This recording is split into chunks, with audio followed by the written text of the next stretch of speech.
Baik, saya ulang ya. Assalamualaikum warahmatullahi wabarakatuh. Ya, ternyata di sini soundnya nggak ada ya, apa. Kita yang penting suara saya kedengaran ya, cukup ini. Nah, di ini ada. Sabar, sabar. Oke, silakan. Ada apa, Mas? Masuk sini, Mas. Pindah sini ya. Monggo. Ini kelas penanganan perkara perdata. Nah.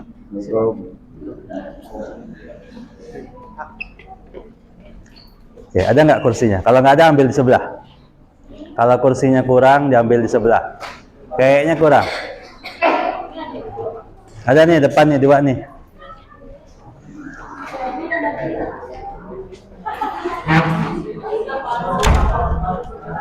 Oke, yang belum dapat di depannya ada satu. Oke, di layar depan ini nampak ada beberapa yang tidak mencukupi nih. Ada RP, Labib, Muhammad Adrian, Yuda Kusuma, dan siapa nih? Yuni. Berarti ada nggak orangnya di sini? Oke, nggak ada semua ya. Adrian nggak ada? Mana Adrian? Hah?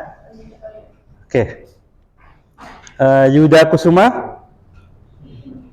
Mana Yuda Kusuma? Oke. Jadi saya minta bagi yang belum nih menyelesaikan, karena ini nggak lama kok. Karena nih saudara bisa saksikan di sini.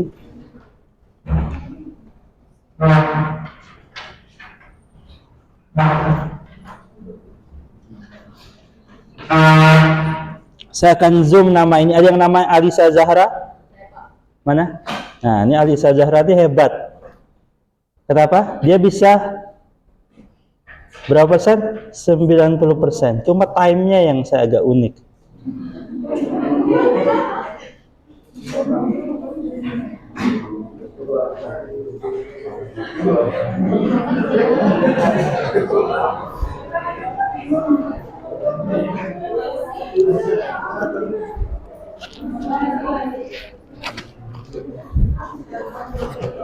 Tapi belum pecah rekor. Rekornya 17 detik sih.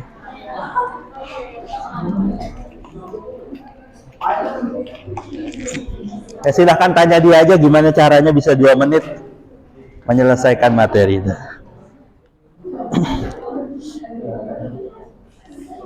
Soalnya kalau yang 2 menit 90 ini, yang ini 2 hours and 2 minute 20 minute ya. Ya nggak apa-apa. Saya kan yang konsep saya yang penting hasilnya berhasil, yang penting progresnya terpenuhi. Berapa menit dia lakukan silakan saja. Oke. Baik. Mas siapa namanya, Mas? Namanya siapa, Mas? Adrian. Oke, sebentar Mas, jangan dicek dulu di sini. Saudara udah buka open learning-nya belum? Nama saudara siapa? Berapa persen? 52%. Oke ya. Tapi ya nggak apa-apa lah di atas 50%, tapi ini sangat sedikit ya. Dan saudara juga bukanya cuma segini kok. Iya. Ya, nanti saya lihat kok mana yang niat kuliah sama enggak.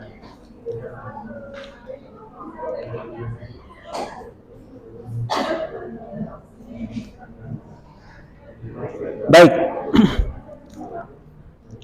Di hari ini saya juga kemarin sudah mengingatkan saudara diminta bawa kertas dan pulpen. Yang nggak bawa silahkan cari dulu.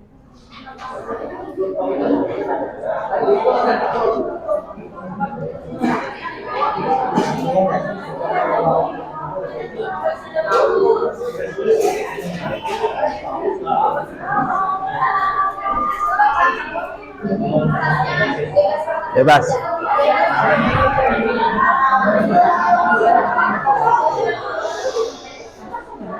Oke. Yang belum punya silakan cari dulu, beli dulu di luar. Tolong suaranya.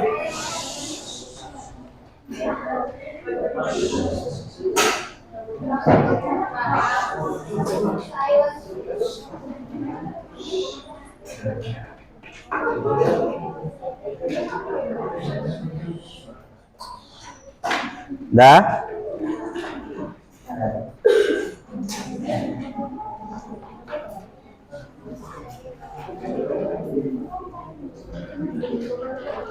Sudah belum? Oke, sekarang dengarkan saya, dengarkan sugesti saya. Saya akan jelaskan dulu dalam waktu sekian menit, ya. Nanti terus berikutnya saya akan coba kalian berpraktek menuliskannya. Oke. Di OPL saudara sekalian itu sudah ada satu modul yang bisa di-download. Ya, silahkan download sekarang juga bagi yang belum download. Di bagian mana? Di bagian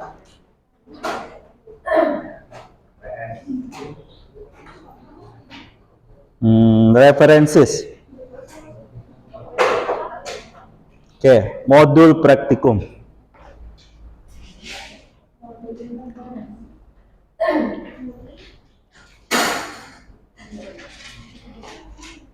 Oke, udah? Download? Sudah ketemu?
Pak, di downloadnya sama PPT itu? Enggak, modul saja.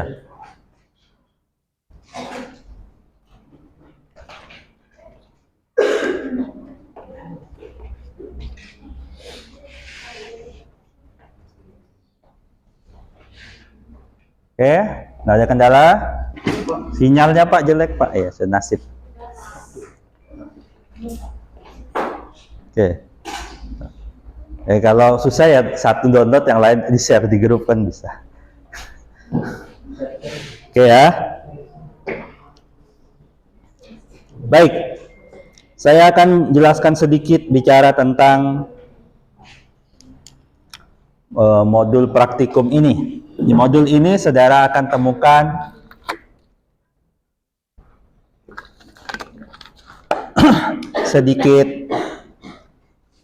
pertama sedikit teori, lalu saudara nanti akan dibantu menyusun, sebagai contohnya ada. Oleh karena itu saya akan membantu saudara dalam waktu singkat untuk sedikit memberikan materi tentang surat kuasa. Oke. Kalau nanti tidak nampak di layarnya, silakan buka di modulnya masing-masing. Ini dari modul. Ini di halaman 9. Oke. Ada beberapa jenis surat kuasa. Dan yang akan kita pakai adalah surat kuasa yang kita pakai adalah surat kuasa khusus. Oke. Karena ada yang disebut kuasa umum, tapi kalau kita untuk kepentingan di depan institusi peradilan, oke, kita akan gunakan surat kuasa khusus. Jadi yang akan saudara tuliskan dalam kertas saudara masing-masing hari ini nanti adalah apa yang disebut surat kuasa khusus.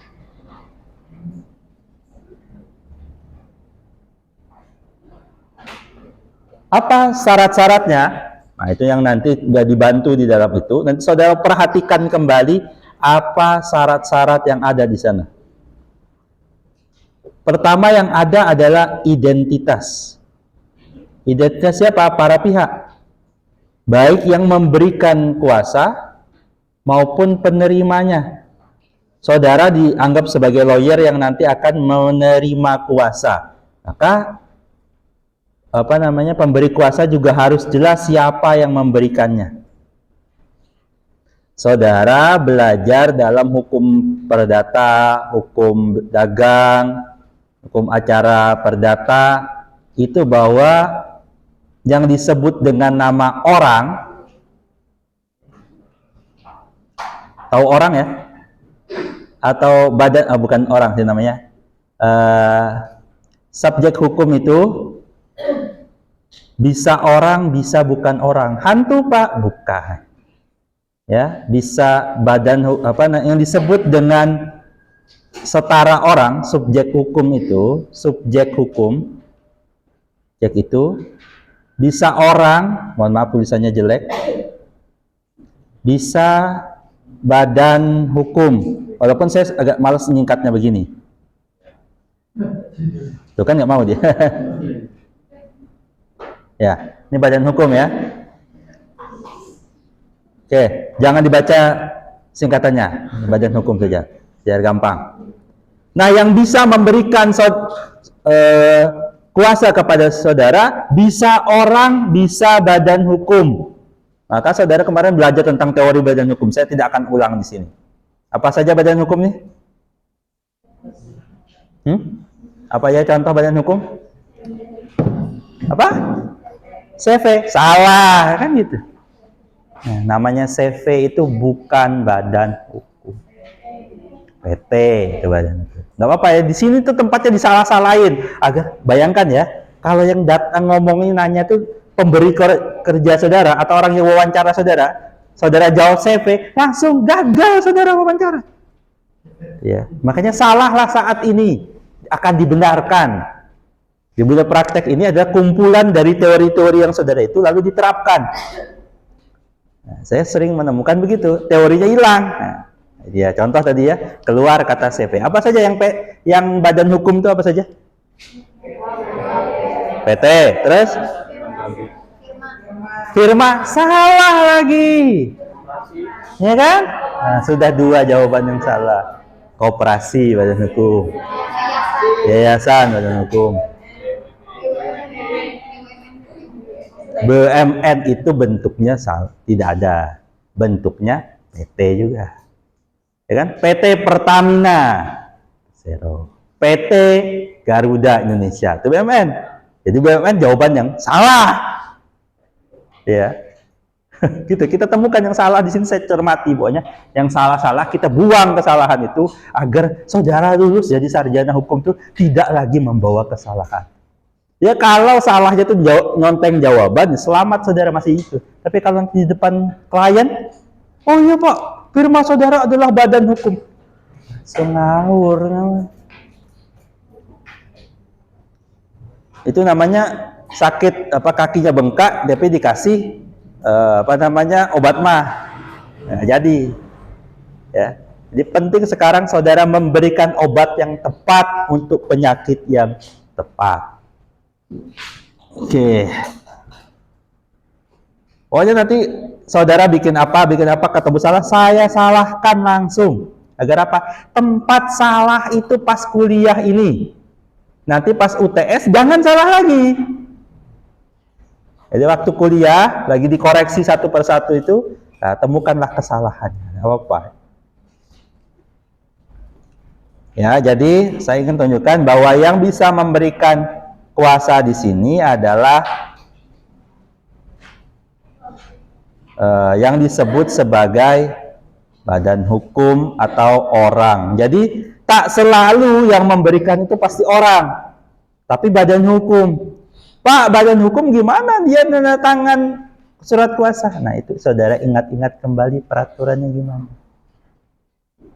Ya, saya tidak akan jelaskan di sini. Saya hanya akan cek nanti salah apa enggak. Lalu disebutkan objek masalahnya, nih masalahan apa? Oh Pak, sedang perkara apa? Ini perkaranya apa? Nanti akan dilihat di contoh ya. Jadi kita lihat. Ya pasti masalahnya itu disebutkan di sini. Nggak ada masalah dibikin surat kuasa, itu enggak, Pak. Perkara apa? Karena bisa jadi manusia itu kan masalahnya banyak. Lalu yang diberi kuasa ini mau diselesaikan masalah yang mana? Itu spesifik dalam surat kuasa itu dituliskan perkara apa yang akan diurus oleh siapa? Sang penerima kuasa. Tidak disebutkannya itu menyebabkan surat kuasa tidak sah. Ya. Jadi salah, saudara, kalau salah ini dalam praktek tidak sah. Basicnya bukan lagi kalian dapat nilai jelek, dimarahi dosennya, bukan. Tapi klien saudara kalah. Makanya sebenarnya orang hukum itu ilmunya dekat sama ilmu kedokteran, ya. Kenapa? Karena konsepnya sama, memberi obat, menyelesaikan. Salah sudah identified, ya. Salah kalau dosen kalau dokter itu diagnosanya, salah memberi obatnya juga. Nah, saudara, kalau di dokter ya penyakitnya bisa tambah parah, bisa sampai kematian. Kalau lawyer sama sebutannya malpraktek. Saudara salah dalam berpraktek. Aduh Pak, manusia kan tempat salah dan lupa. Iya, kalau saudara salah, bertanggung jawab nanti depan hukum. Saudara bisa masuk penjara.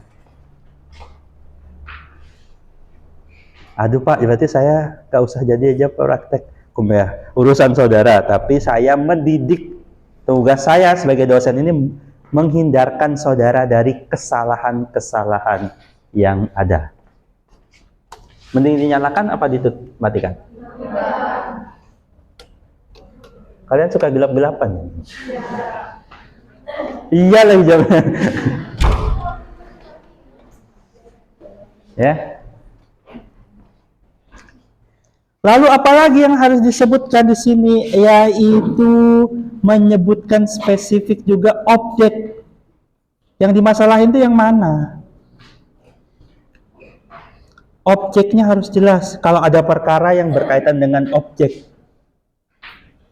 Oh, yang saya perkarakan tanah di Jalan Juanda, nomor sekian. Di atas tanah itu dibangun sebuah rumah, sebuah bangunan, misalnya begitu. Jadi spesifik dijelaskan. Kenapa? Karena kalau salah menuliskan di sini juga berakibatkan surat kuasanya tidak sah. Nangis lagi saudara. Ya. Apakah pernah terjadi? Pernah dipraktek salah begitu. Jadi sebagai seorang sarjana hukum, salah satu yang harus saudara miliki adalah ketelitian. Ya wajar walaupun kita tuh ada salahnya, ada itu, tapi berupaya semaksimal mungkin ketelitian itu. Karena saudara tidak teliti, aduh Pak, tipe Pak, nama orang Dono saudara tulis Dani, aduh Pak salah tipe, ya beda orang, salah. Aduh Pak gimana Pak, ya salah, gitu ya. Saudara menggugat, misalnya saudara menggugat seorang bapak bernama Joyo Sukono. Saudara salah nulis menjadi Joko hanya satu huruf saja, dia lepas. Kenapa? Itu bukan saya. Itu bukan saya. Hanya satu kata yang hilaf tertulis, ya salah ketik, ya. Ya seorang mahasiswa menghubungi dosennya, Pak, apakah Bapak bisa mengisi hati ini, gitu. Padahal harusnya mahasiswanya nanyanya, Pak, Bapak apakah bisa mengisi hari ini, gitu ya. Tapi kan dosennya bingung menjawabnya. Dosennya jawab, saya harus tanya istri saya dulu, kayak gitu. Salah tulis itu bisa bahaya. Apalagi kalau saudara orang hukum, salah tulis itu sama kayak ke dokter salah ngasih resep, ya.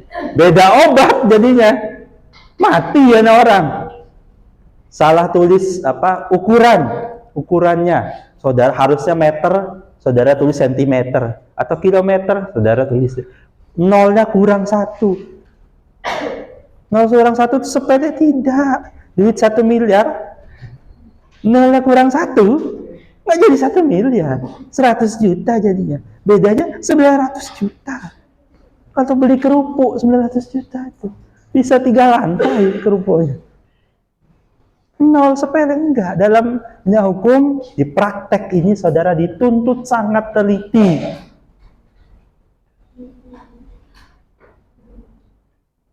Tidak sekali saya menemukan dokumen-dokumen hukum yang salah.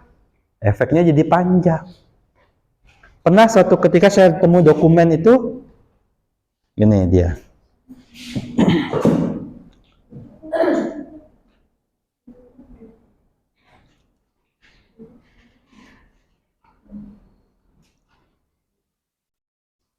Oke, ada satu bidang tanah. Ya. Lalu dalam peta itu ditulis begini biasanya, apa? U. Ya. Betul, U taraf Pak Joko. Misalnya di sini ya, Joko nama apa namanya? Orang yang ada di sebelahnya, Pak Joko. Masalahnya ternyata pas dibawa ke lapangan kebalik. Utaranya tuh ternyata di bawah sini. Jadi masalah, jadilah masalahnya, tanahnya yang mana tuh? Salah berarti kalau tanah yang itu, padahal di peta yang di atas. Hanya salah meletakkan utaranya di mana? Kacau itu surat tanahnya. Gitu ya. Oleh karena itu ketelitian dalam bidang hukum itu menjadi hal yang sifatnya mutlak. Ya, kalau salah gimana? Ya siap konsekuensinya. Contoh saya misalnya kalau saya bikin surat kuasa, saya punya law firm, saya akan lempar ke teman saya dulu, tolong dibaca. Agar apa? Menghindari ya, saya terhilaf, salah-salah tulis, saya apa. Teman saya gitu juga, kalau ada dokumen mau disetor, dia kirim ke saya dulu, check and balance. Itu kalau dalam dunia apa namanya HTN ini kan gitu. Jadi perlu ada cek. Tolong dicermati lagi. Tolong diperhatikan lagi. Kalau saya tipenya tuh paling gampang kalau di print. Makanya saya kalau ada surat tuh saya print sendiri dulu. Saya buat coret-coretan. Kadang ada salah nulisnya, salah apanya. Enak. Kalau baca pakai ini, saya nggak tahu kalau kalian. Biasanya yang sering salah tuh kalau kita bacanya digital begini. Anak digital itu membuat kita membaca itu sepintas. Nah, kalau baca dicetak itu lebih baik. Itu pengalaman saya, sekalian saja yang punya cara masing-masing ya. Yang penting konsepnya sekali lagi, proses itu serah kalian, yang penting hasilnya berkasnya beres gitu. Benar, tidak ada kekhilafan yang terutama yang sangat penting. Lalu yang perlu diperhatikan juga dalam surat kuasa adalah harus jelas kompetensi yang kemarin saya bahas itu, kompetensi absolut dan kompetensi relatif. Pengadilan apa? Kalau pengadilan negeri mana? Misalnya Samarinda, SMD. Ya, harus spesifik. Salah saudara meletakkan itu, kalah saudara.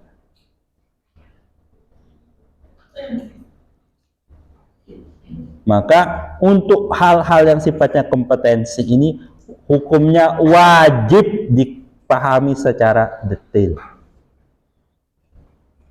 Oke.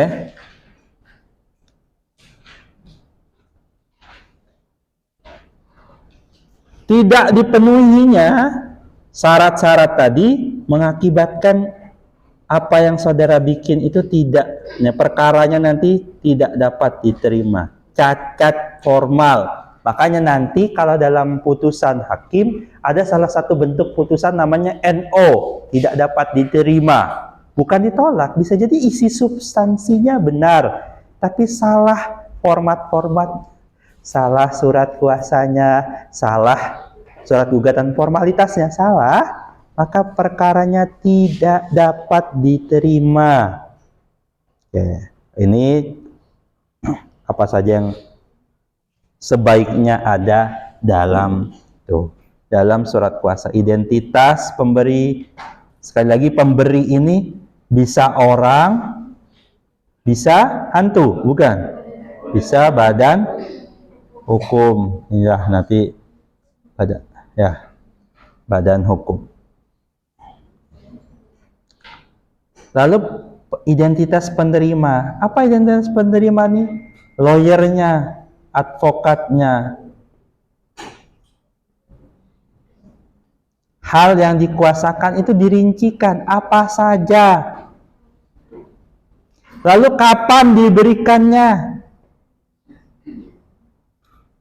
Lalu yang penting juga domisili hukum. Apa ini? Kan begini. Kalau pemberi kuasa itu punya alamat, kan surat menyurat akan dikirimkan ke alamat si pemberi kuasa. Ketika dalam surat kuasa, pemberi kuasa memindahkan domisilinya. Domisili apa? Domisili hukum, tinggalnya tetap dia. Maksudnya apa? Hal-hal yang berkaitan dengan alamat termasuk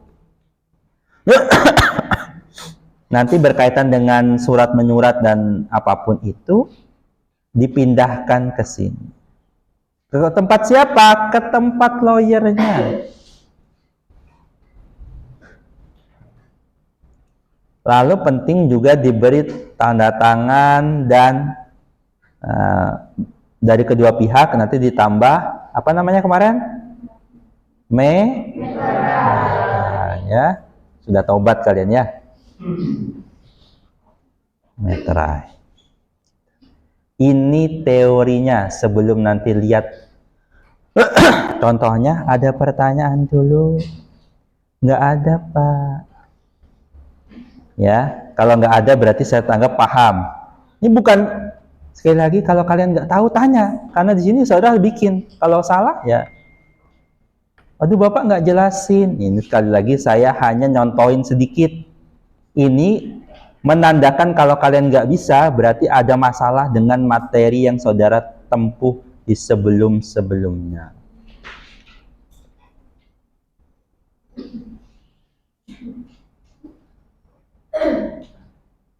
Ngapusnya gimana ya?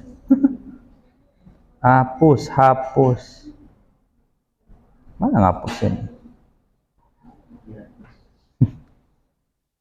Penghapus aja lah.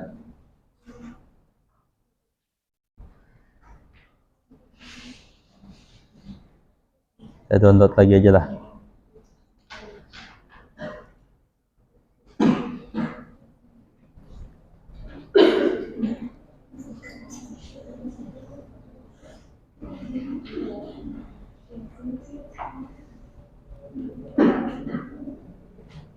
Ada pertanyaan? Ayo, silakan. Saya masih belum ngerti dari bagian penentuan domisili utama itu, berarti di bagian domisili itu nama kantor lawyernya gitu ya? Iya. Baik, Pak.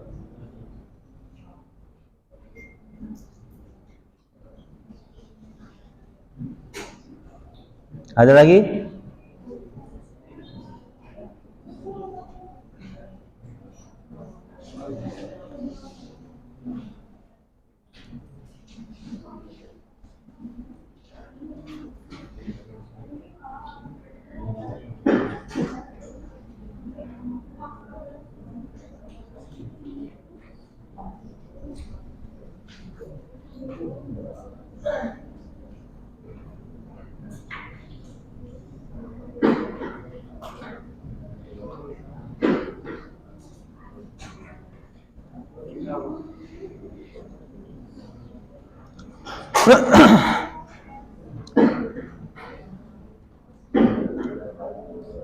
Baik, kalau tidak ada pertanyaan, saya akan masuk ke surat kuasanya.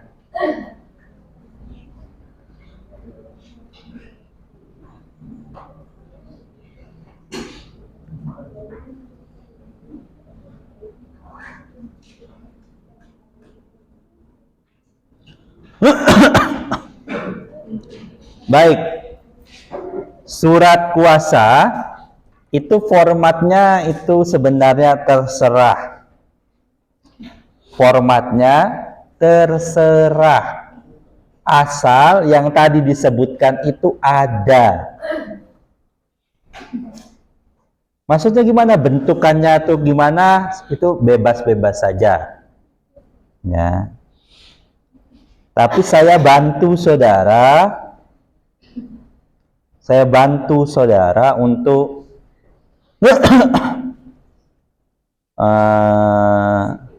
menyontoh di awal, menyontoh dulu. Ya, setelah itu mau nyontoh yang lain bebas. Ini kan satu contoh dulu saja. Oke. Di halaman 30 di modul saudara punya itu, kalau mau detail baca itu ya, detailnya baca kelihatan lebih jelas. Itu ada yang pertama nih, surat kuasa nanti untuk si penggugat. Karena nanti kan ada surat kuasa untuk yang lain juga, gitu, tergugat misalnya ya. Di bawahnya ini ada surat kuasa untuk tergugat.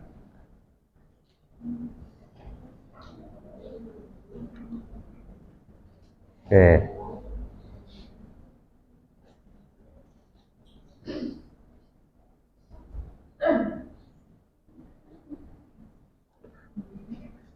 Di bawah lagi, nah, ada surat kuasa yang namanya surat kuasa substitusi. Apa pula itu, Pak? Nah, nanti saya akan jelaskan. Tapi nanti ada jenis lagi surat kuasa yang namanya substitusi.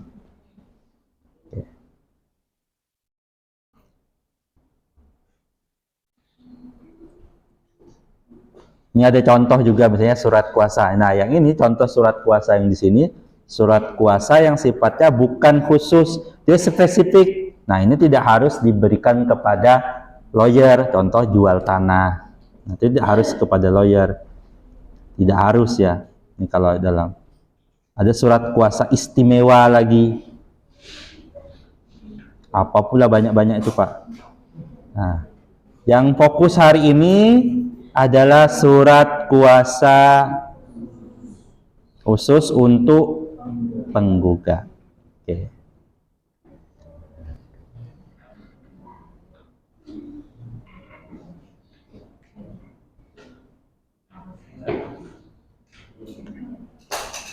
Baik, saya akan jelaskan dalam waktu sesingkat-singkatnya. Setelah itu saudara buat. Oke.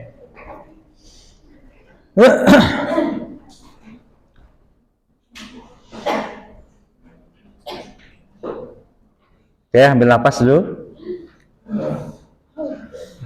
Oke, kita mulai dari surat kuasa di sini ya.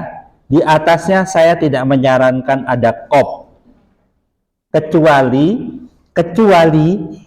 yang ini kan surat yang dibuat oleh si pemberi kuasa. Kalau si pemberi kuasa ini orang, ya tentu di atasnya nggak perlu ada kop. Boleh aja sebenarnya. Kadang malah pakai kop lawyernya. Tapi untuk saya nih, sekali lagi kan ini formatnya bebas saja. Siapapun boleh. Kalau saya menyarankan, kalau dia pribadi tidak usah ada kopnya. Tapi kalau ini badan hukum, nah di atas kasih kop badan hukumnya. Misalnya dia yayasan. Enggak. Apakah wajib, Pak? Enggak juga. Enggak ada apa-apa juga, apa-apa. Yang penting di sini jelas ada nama, umur, boleh ada pekerjaan, boleh ada alamat. Ini pertama yang kita bahas kalau orang dulu ya, bukan badan hukum. Kalau orang, kenapa penting nama? Nama ya. Nanti itu yang berkaitan dengan, oh saya punya ini, nama di sini ternyata nama di suratnya beda, di bukti surat tanahnya ternyata beda. Nah, jadi masalah. Harus jelas. Perkara tuh harus jelas. Siapa menggugat siapa, kapasitasnya sebagai apa. Ini orang, umur kenapa penting? Karena dalam hukum itu usia itu penting. Kalau tidak memenuhi syarat-syarat tertentu, misalnya terkait dengan umur, nanti saudara akan ditolak. Misalnya, saudara menikah itu minimalnya berapa tahun?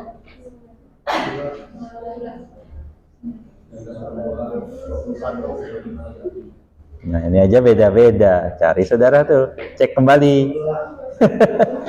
Ada aturan barunya tahun berapa tahun yang lalu menaikkan batas usia pernikahan misalnya. Ternyata di sini 13 tahun usianya, tapi mengajukan perkara perceraian. Nanti kan bingung juga, ini beneran.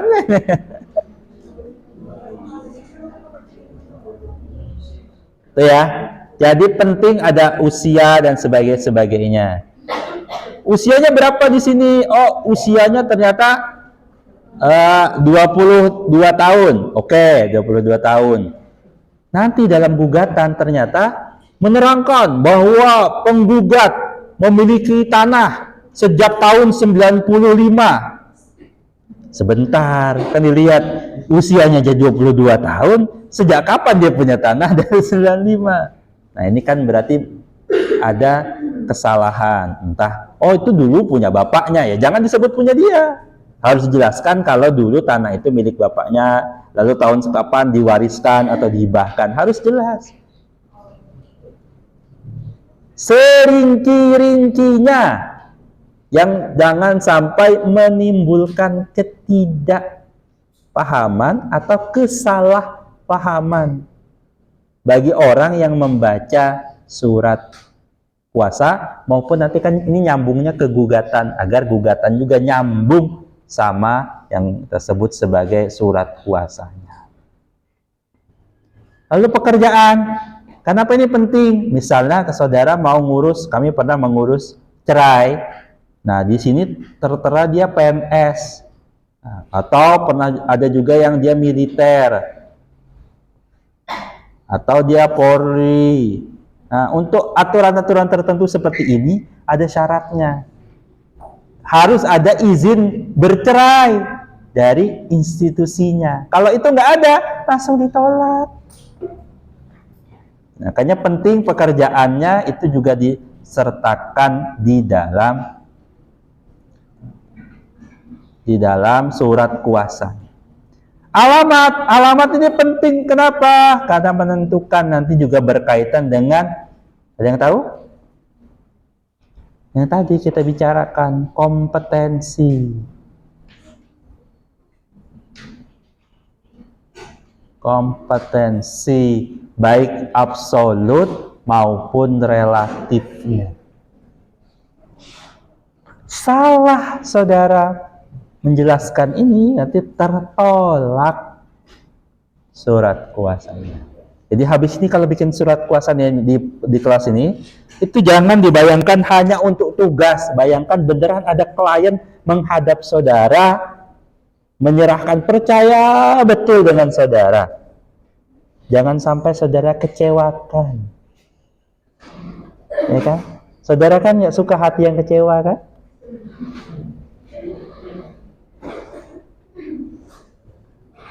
Udah dekat, udah saling jalan bareng, udah kemana-mana bareng, ternyata hanya dianggap teman. Sering ya? Oh, enggak.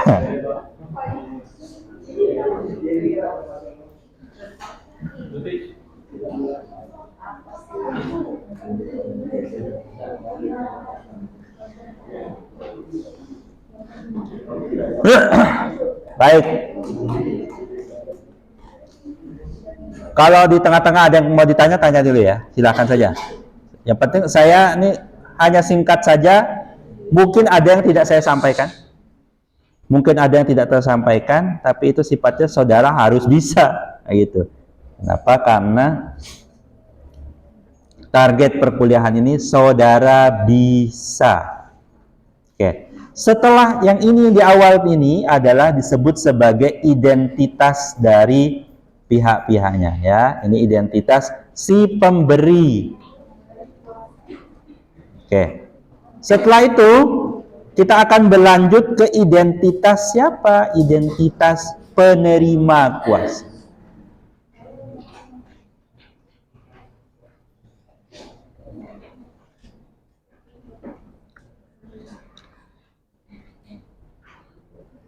Pak, apakah harus 2, Pak? Enggak. Boleh 1, boleh 1. Sekali lagi ya, boleh hanya 1. Seminimal-minimalnya 1 orang lawyer. Minimal. 2 boleh, 3 boleh, 4 boleh, 10 boleh, 15 boleh, 20 boleh. Nggak ada batasan. Oke. Dengan ini menerangkan memberi kuasa, harus jelas ya, dia memberikan kuasa kepada siapa? Kepada yang namanya tertera di sini. Memberi kuasa.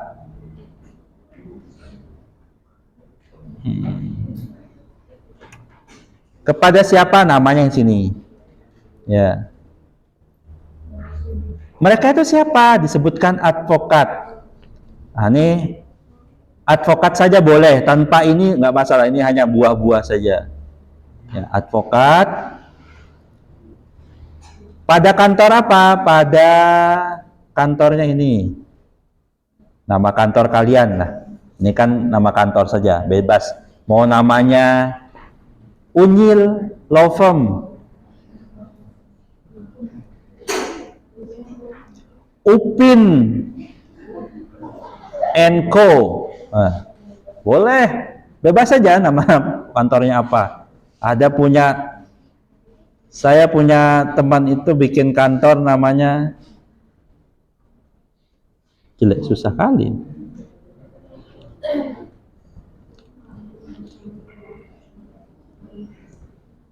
Saya punya teman punya kantor namanya ini, namanya agak nggak lazim, namanya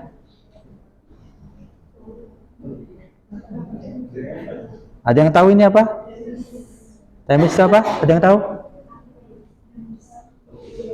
Bacanya apa nih? Aneh banget ya. Nah, sebentar, kok jadi susah. Namanya THEMIS. Ada yang tahu itu apa? Hah? Singkatan nama? Hah? Nah, itu berangkat dari Dewi itu, namanya kan? Dewi yang megang itu loh. Ya, kalau apa namanya? Kalau di pengadilan atau di mana-mana sering kan logo hukum itu ada seorang dewi, matanya ditutup, megang kanan kiri timbangan-timbangan. Nah, ini. Cuma kan orang nggak tahu apa tuh temis itu, nama makanan apa.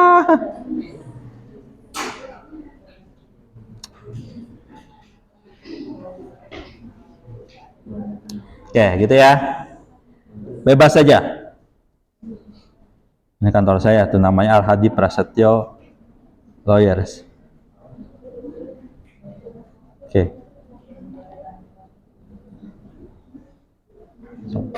Bebas saja ya nama. Oke, yang penting namanya ada gitu.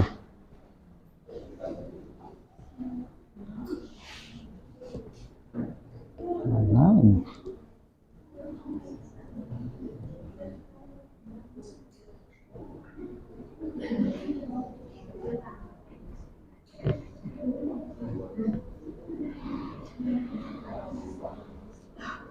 Baik, lanjut ya.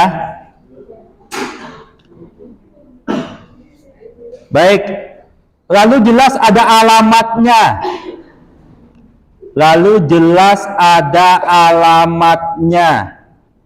Ya, beralamat di mana? Karena lebih dari satu, berarti alamat dua-duanya enggak, alamat kantornya saja. Ya.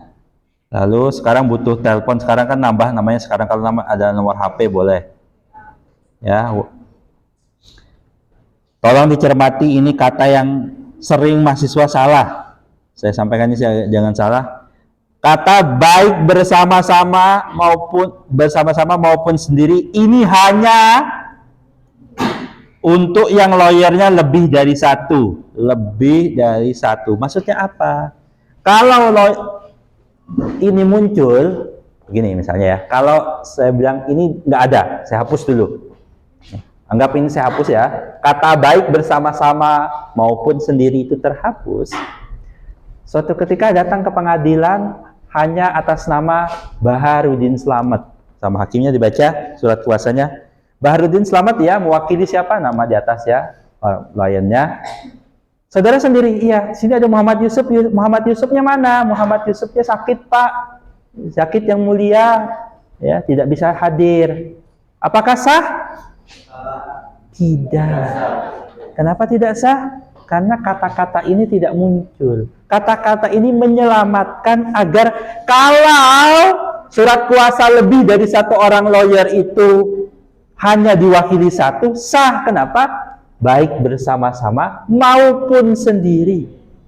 Kata-kata ini tidak ada, maka dia harus dinilai hanya bersama-sama. Kalau ada Yusuf dan Slamet, barulah sah mewakili pemberi kuasa. Kalau kata-kata ini nggak ada. Oleh karena itu penting dalam hukum itu kata-kata simple seperti itu saja itu. Oleh karena itu surat kuasa wajib ada. Kalau pengacaranya lebih dari satu, wajib ada kata-kata baik sendiri maupun bersama-sama. Oke, dalam hal apa? Ya, ya. Kalau sendiri saja kata-kata ini juga tidak boleh muncul, dihapus. Oke. Dalam hal saja. Sekali lagi ini format yang bebas saja ya. Kalau mau ikut format ini, ininya dihapus, langsung dalam hal. Oke. Dalam hal apa? Lalu wajib disebut di sini ada kata khusus. Oke. Khusus dalam hal apa? Disebutkan di bawah ini. Untuk dan atas nama. Kalau dia tidak ada ini berarti dia mewakili diri sendiri lawyernya. Dalam hal ini harus muncul untuk dan atas nama pemberi kuasa. Harus jelas pemberi kuasanya orang atau badan hukum. Sebagai apa? Sebagai penggugat. Nanti di surat kuasa tergugat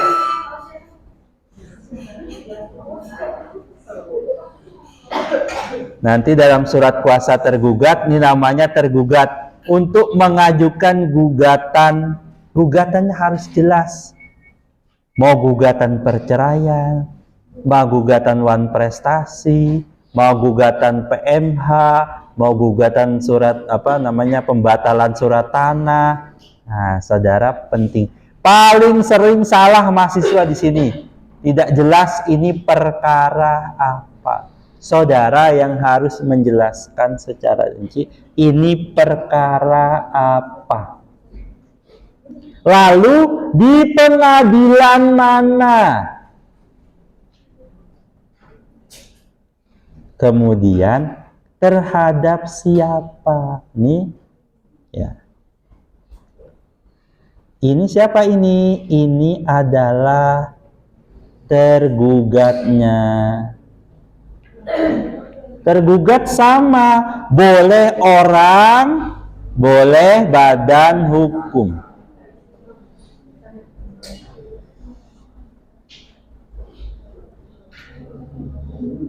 Boleh orang, boleh badan hukum.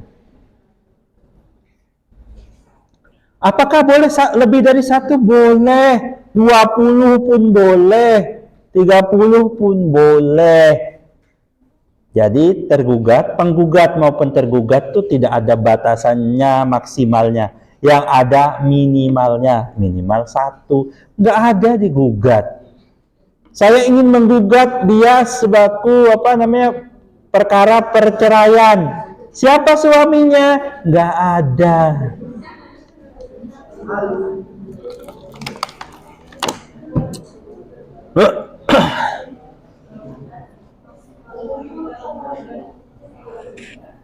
Saya lanjutkan. Oke, di kelas saya ya, saya sampaikan. Kalau mau tanya ke saya. Kalau kalian ribut sendiri, silahkan keluar dulu. Mau ngobrol dulu di luar, boleh. Oke. Lalu ada rinciannya. Ini saya bantu untuk sudah ada di formatnya. Nih. Ini apa saja yang bisa dilakukan. Ini boleh ditambah, boleh dikurangi. Ya. Tapi itu mengurangi ke kuasa yang diberikan. Kuasa itu kan suatu kekuasaan kita yang harusnya saya lakukan, saya limpahkan kepada orang lain. Maka yang dilimpahkan kepada lawyer itu harus dirinci. Apa saja? Dirinci. Oh, lawyernya itu, penerima kuasanya itu boleh mewakili pemberi kuasa dalam perkara-perkara hal-hal tindakan-tindakan sebagai berikut. Nah, pengadilan mana, lalu menghadap hakim, mengajukan gugatan, bla bla bla bla. Misalnya mengajukan gugatan ini tidak ada, dihapus. Misalnya dihapus oleh saudara, maka saudara ketika saudara lupa memasukkan itu di dalam surat kuasa, maka ya nasib. Berarti saudara nggak boleh mengajukan replik, nggak boleh mengajukan alat bukti. Ya, ini kata saksi ahli ini salah ya. Yang benar ahli saja. Nah, ya. Buatan orang saja saya coret-coret ya, ini modulnya. Ini modul yang buat ya dosen sebelum saya. Belum saya baiki sampai sekarang. Nantilah.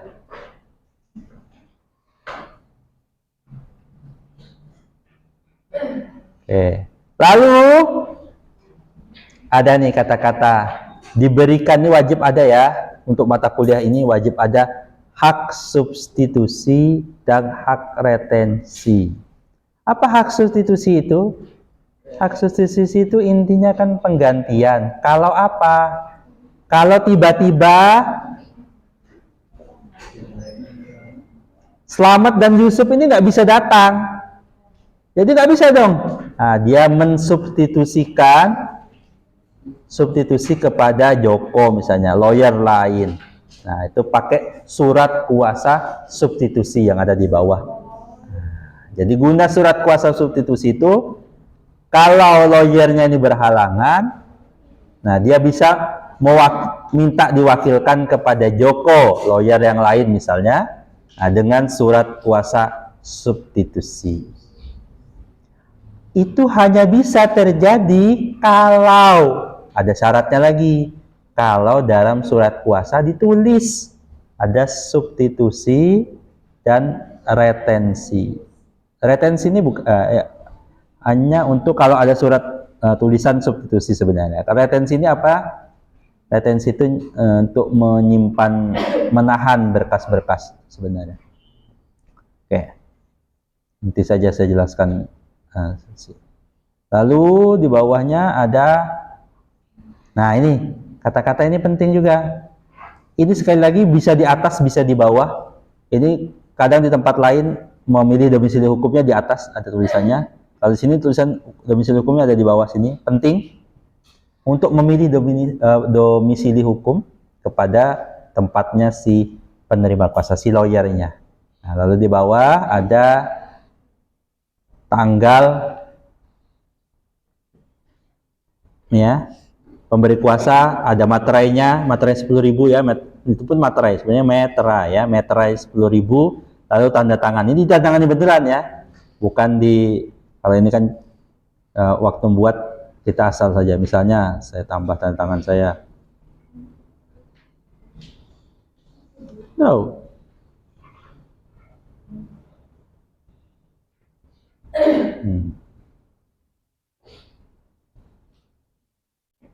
misalnya ya, misalnya gitu ya, ditandatangani. Penting diperhatikan juga kapan diberikan surat kuasa ini, karena nanti ada pengaruhnya terhadap gugatan. Jadi penting untuk di-clearkan. Saya kasih contoh yang lain, ini real punya saya misalnya ya.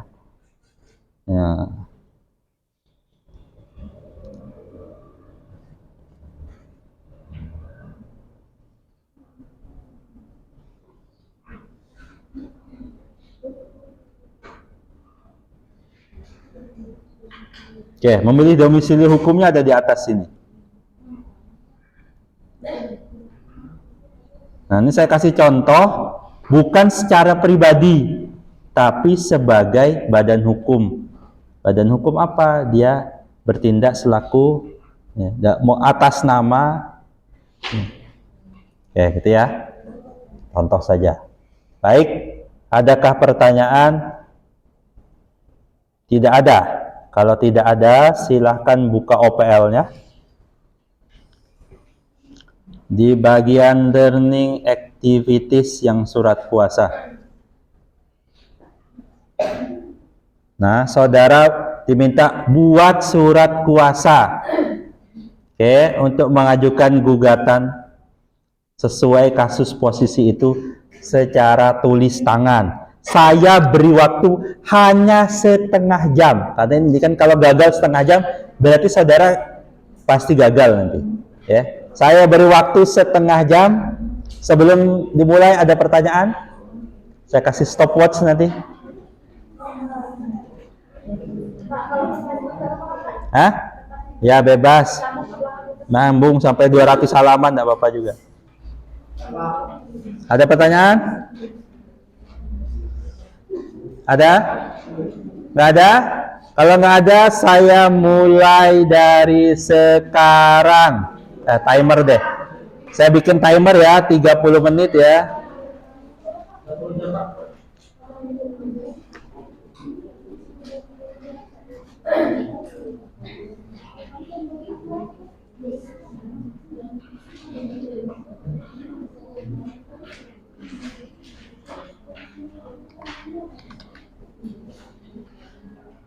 Oke, 30 menit dimulai dari sekarang.